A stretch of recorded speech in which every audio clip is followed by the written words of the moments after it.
지금 어쨌든 탄핵 반대 집회에 참가하시는 특히 전한길 선생님을 비롯해서 그들을 향한 좀 테러를 하겠다 이런 메시지를 좀 받으셔서 네. 오늘은 그 얘기를 좀 먼저 꺼내주셨고 지금 양쪽 진영이 서로를 향해서 좀 공격을 퍼붓는 게 좀 극심해지는데 저는 이게 좀 걱정이에요. 근데 이재명 민주당 대표가 지난 주말에 탄핵안이 기각돼서 대통령이 돌아오면 나라가 망한다 이런 얘기를 좀 했거든요. 아니, 대통령이 돌아오는데 어떻게 나라가 망해요? 윤석열 대통령 2년 동안 나라 망했어요?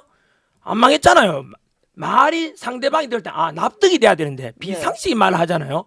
윤석열 대통령 직무 복귀하면은 당일 국가 시스템이 정상화되겠죠. 한덕수 국무총리가 될 거고 그다음에 모든 무너졌던 법치 공정 상식이 이제 살아나는 과정이 되겠지요. 지금 이게 비정상 아닌가요?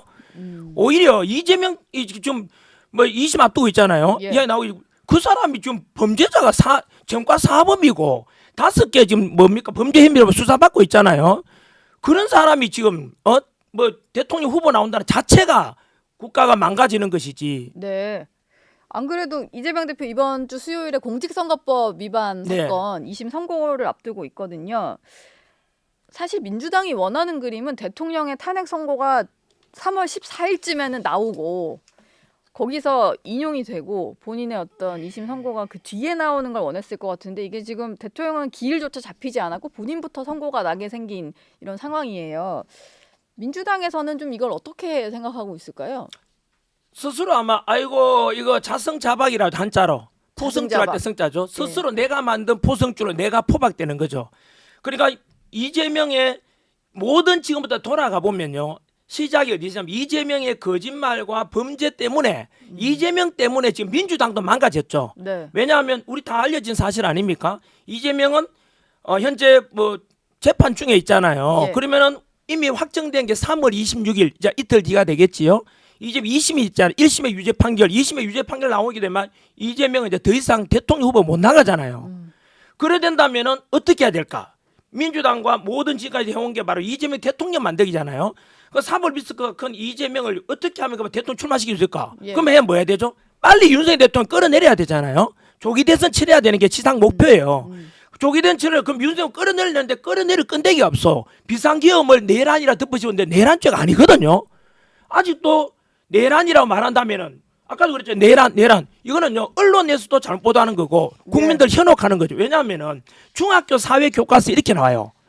형이 확정되지 않은 경우는 뭐죠? 무죄 추정 원칙이 있죠. 예. 그렇지 않나요? 네. 이재명은 이미 2심까지 왔지만 우리 아직 범죄자라 말하지는 않죠. 윤석열 대통령 아직까지 재판 받아본 적이 없잖아요. 예. 그런데 왜 내란이라 하죠? 이제 시작이 됐죠. 근데 내란이라 하면 안 되잖아요. 무죄 추정 원칙. 중학교 교과서에 어긋나는 거예요. 네. 근데 지금도 이재명 내란이다. 그리고 민주당도 내란이다. 그걸 받아서는 민주당 끈앞을 MBC 같은 이런 방송 계속 내란이라 하잖아요. 내란 속에 내란 말이 이 자체가 이미 사기입니다. 사기. 예. 내란 사기죠. 그거는요. 그래서 그 자체도 잘못된 거고요. 그다음에 민주당들 금방 말씀드린 대로 빨리 이제 윤석열 대통령 끌어내려야 되잖아요.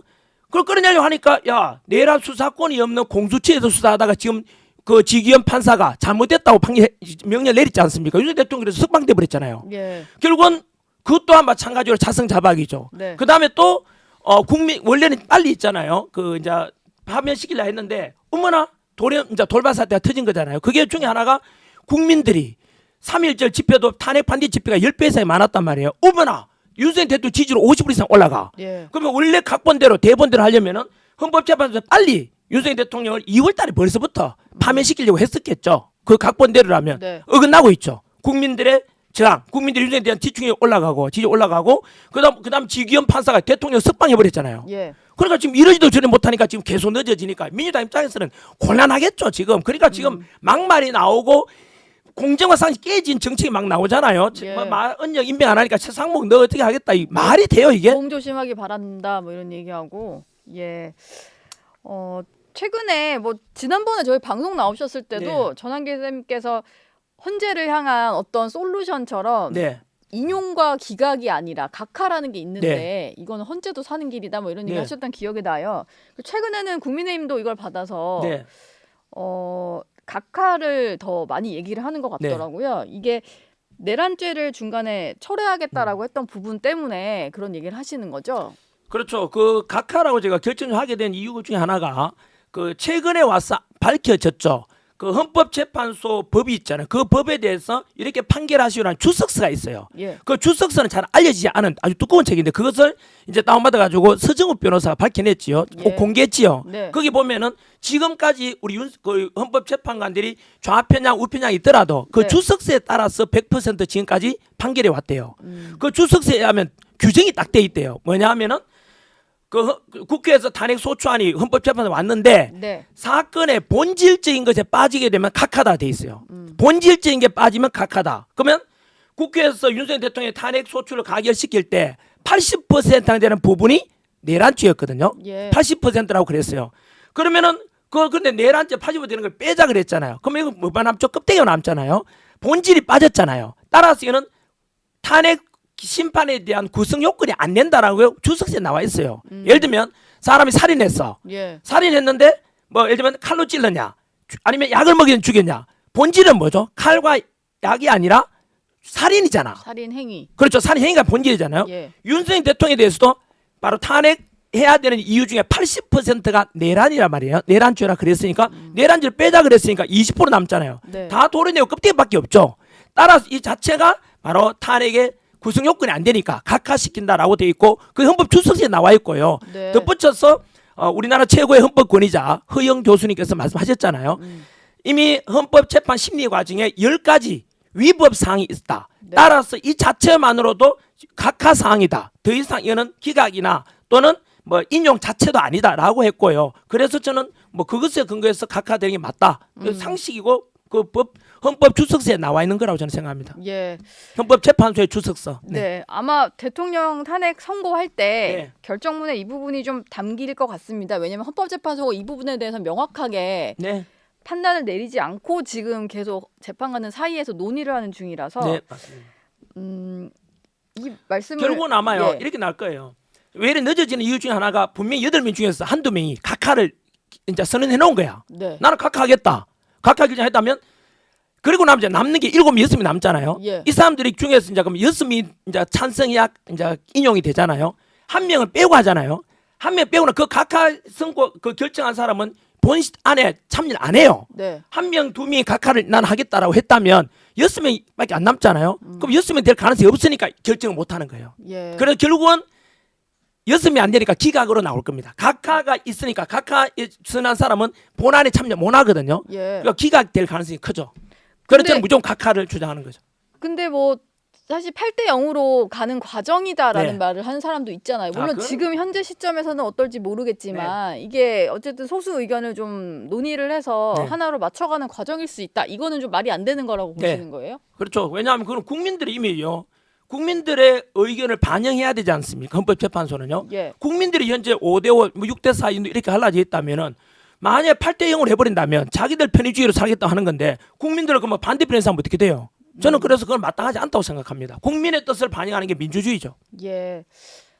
국민 여론 얘기를 네. 한길 쌤이 나오실 때마다 많이 하셨던 것 같아요. 지금 광장에 나와 있는 분들만 봐도 많이 쪼개져 있는 상태고 어쨌든 박근혜 전 대통령 때랑은 달리 탄핵 반대를 외치는 민심이 확실히 좀 있는 것 같기는 해요. 근데 그러다 보니까 좀 걱정이 되는 게 지난 박근혜 전 대통령 때도 탄핵 선고 당일에 한 4분 정도가 돌아가셨었거든요. 그래서 그런 사고를 막으려면 좀 이제는 차분하게 좀 기다리자라는 메시지를 누가 내줬으면 좋겠는데 아무도 안 내시잖아요. 한길 쌤이 먼저 내실 생각은 없으세요? 저는요. 헌법 탄핵을 찬성하는 쪽도 우리 국민이고 반대하는 쪽도 우리 국민이기 때문에 다들 저는 선고 끝나고 나면 하나로 통합한다고 생각합니다. 예. 저는 한 번도 폭력을 조장하거나 이런 적이 없거든요. 제가 9번 집회 참여했지만 언제나 화합, 평화, 통합을 주장했었거든요. 예. 폭력은 하나도 없었습니다. 네. 그래서 지금 이번에 곧 있게 될 헌법재판소의 어떤 탄핵 선고 역시 어떤 쪽이 나오더라도 국민들은 승복해야 한다고 저는 생각합니다. 저는 그래서 무조건 100% 승복할 거고요. 다만 조건이 있습니다.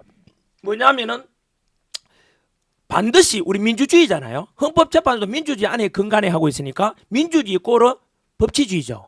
따라서 헌법재판소의 재판관들은 법치에 따라서 예. 공정과 상식에 따라서 그 선고를 할 때 승복을 해야 되죠. 왜냐하면은 법치가 무너졌잖아요. 공정과 상식이 끼어졌잖아요. 이미 우리 헌법재판소에는 불이한 재판관이 있어요. 예. 이미선 자기 여동생이 친여동생이 대통령 탄핵을 주장하고 그다음에 정계선 남편 황필규 변호사가 대통령 탄핵이나 역시 퇴진 주장했거든요. 예. 이럴 경우에는 근본적으로 상식이라면 재판 회피 신청을 했었어야 돼요. 이까지 왔는 자체도 이미 불이한 거고요. 두 번째 허영 교수님, 우리나라 최고 헌법 권위자 헌법의 허영 교수님 말씀하시기를 아까 말씀드린 대로 10가지 위법 사항이 헌법 재판 심리 과정에 나타났어요. 예. 이미 10가지가 위법 사항이라 그랬거든요. 따라서 위법 사항이 있는 상태에서 법치를 깼잖아요. 그 결과 대통령에 대해서 뭐 인용이나 탄핵 인용과 파면한다면 그것은 법치를 깬 거죠. 이럴 경우에 국민은 어느 것을 선택하는 게 바람직할까요? 저는 헌법 정신에 근거해서 말씀드릴게요. 예. 대한민국 헌법 전문에 보면은 불의에 항거한 4.19 민주 이념을 개성한다 되어 있습니다. 네. 불의에 항거한 4.19 민주 이념을 개성하는 것이 우리 헌법 전문입니다. 네. 자, 그러면 그만 말씀드린 대로 헌법재판관 중에서 불이한 재판관 문영배도 물론이죠. 국민의 지탄받고 있죠.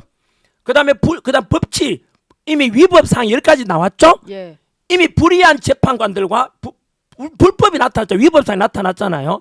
이런 불이한 일에 대해서 국민들이 우리가 따라가는 게 맞습니까? 아니면 저항하는 게 맞습니까? 헌법 정신에 근거하면 분명히 저항하는 것이 4.19 혁명이 뭔데요? 불의에 맞서서 저항한 것 아닙니까? 따라서 헌법 전문에 분명히 4.19의 민주주의를 개성한다니까 우리는 그 헌법 전문에 따르면 저항하는 것이 헌법 정신에 맞다 이 뜻입니다. 예. 만약에 이렇게 불의한 재판관들과 그리고 위법 사항 10가지가 넘어도 불구하고 무조건 결정대로 따라와 하면 이것은 국민들에게 헌법을 무시하고 너희들은 개돼지가 되라고 선언하고 똑같습니다. 예. 여러분 우리 민주공화국 주의는 국민입니다. 우리 국민은 개돼지가 아니잖아요. 그런 불의하고 위법 사항 10가지나 넘는데 어떻게 그것을 우리가 어떻게 따라가겠습니까? 그것은 절대 헌법 정신에 어긋나기 때문에 저는 분명히 대한민국 헌법 정신에 근거하면은 저항하는 것이 헌법 정신에 맞다. 저는 그렇게 생각합니다. 근데 그게 조금 전에 하신 말씀이랑 좀 상충되는 것 같은데 어떤 결과가 나오더라도 승복하겠다라고 하셨잖아요. 네. 그러면은 어떤 결과 중에는 인용도 있을 수 있는데 그럼 인용이라는 결정이 나오더라도 따를 수 있게 하려면 결정문을 조금 이제 정교하게 잘 쓰면 가능은 한 건가요? 지금 말씀하시는 거라면 인용이면 절대로 안 받아들이실 것 같은데. 금방 말씀드린 그대로입니다. 저는 예. 헌법 정신에 근거해서 이미 밝혀진 겁니다. 이거는 의혹 제기나 음모론이 아니고 예. 이미 우리나라 대한민국 최고의 헌법 권위자 허영 교수님께서 직접 말씀하셨어요. 허영 교수님은 변호사, 판사, 그다음 검사들이 사실 공부할 때 누구나 보는 가장 최고의 권위자께서 예. 10가지 위법 사항이 있다 그랬어요. 이름에도 불구하고 지금도 헌법재판관이 고민하는 자체가 이미 잘못됐습니다. 왜냐하면 진작에 각하 결정 내버리고 끝냈었어야 돼요. 왜 여기까지 왔는데요? 그게 뭐겠습니까? 국민들이 분노하는 게 뭔데요? 분명히 헌법 출석서에도 나와 있고 그리고 위법사항이 있다는 걸 다 알려진 사실이고 본질인 80% 내란죄를 뺐어. 짜장면 시켰는데 짜장면 안 나오고 단무지밖에 안 나왔잖아. 그럼에도 불구하고 지금 재판 진행이 진행된다는 자체가 이미 우리에는 법치가 무너진 것입니다. 이미. 예. 헌법재판관들이 알아야 됩니다. 여기서 네. 좌고 우민할 필요가 없습니다. 여기는. 그래서 만약 좌고 우민하고 고민한다는 자체가 우리는 의혹을 갖게 되죠. 그 다음에 이거 이재명 사법 리스크 없애기 위해서 빨리 윤석열 대통령 끌어내리려고 하는 거 아니냐라고 생각할 수밖에 없는 건데 그것을 어떻게 예. 받아들이겠습니까? 국민 상식에도 맞지 않지 않습니까? 이거는.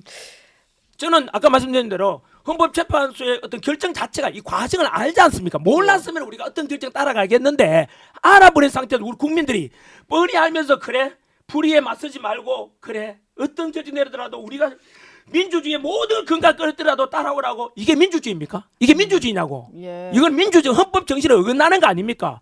자 이런 말 있잖아요. Freedom is not free. 자유는 공짜가 아닙니다. 우리 지금 대한민국 민주화가 된 이유가 누구 덕분인데요? 이렇게 불의에 맞서고 독재에 맞서 민주화운동 한 덕분에 민주화 된 거잖아요. 지금도 그 연장선에 있다고요. 예. 근데 사회적으로는 영향력이 있는 분들이 계속 이런 메시지를 내시니까 약간 광장 민심을 좀 더 자극하는 것 같아서 제가 여러 번 여쭤보는 거예요. 저는 이 질문을 이재명 대표에게도 드렸고 네. 승복하셔야 되지 않냐라는 네. 얘기를 했고 근데 이재명 대표도 그렇고 전한길 선생님도 그렇고 당장 대답은 뭐 승복할 수 있다 하시는데 그 네. 뒤에 하시는 말들을 들어보면 승복을 전혀 안 하실 것 같아서 금방 제가 그래서- 말씀드린 그대로입니다. 이재명 대표도 답변해야죠. 지금까지 이재명 대표한테 묻겠습니다.